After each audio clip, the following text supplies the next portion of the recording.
ভারতের সঙ্গে ইউরোপীয় ইউনিয়নের বাণিজ্য চুক্তিতে বাংলাদেশের আতঙ্কিত হওয়ার কিছু নেই বলে জানিয়েছেন প্রধান উপদেষ্টার বিশেষ দূত লুৎফে সিদ্দিকী। সুইজারল্যান্ডের ডাভোসে সপ্তাহব্যাপী ওয়ার্ল্ড ইকোনমিক ফোরামে বাংলাদেশের অংশগ্রহণ শেষে মঙ্গলবার বিকেলে ফরেন সার্ভিস একাডেমিতে সংবাদ সম্মেলনে কথা বলেন তিনি। এ সময় লুৎফে সিদ্দিকী আরও বলেন, নির্বাচন ঘিরে সামাজিক যোগাযোগ মাধ্যমে অপপ্রচার রোধে মেটা কর্তৃপক্ষের সঙ্গে বৈঠক করেছেন তিনি। জানান, নির্বাচন কমিশনের সাথে সমন্বয় করবে মেটা। ইন্ডিয়ার সাথে ইউকে ফ্রি ট্রেড এগ্রিমেন্ট আছে, আমাদের নাই, কিন্তু ইউকের আরেকটা অ্যারেঞ্জমেন্টের কারণে আমরা অনেক দিনের জন্য ডিউটি ফ্রি কোটা ফ্রি পাবো। ইউরোপিয়ান ইউনিয়নে এলডিসির জন্য আমরা যতদিন এলডিসি আসে ততদিন পাবো, তারপরে 3 বছর পাবো, তো সময় আছে।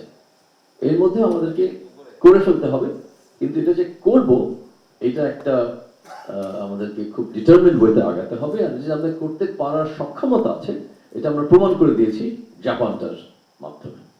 এটা হলো অ্যাটিটিউড। এখন প্যানিক করার কোনো বিষয় না।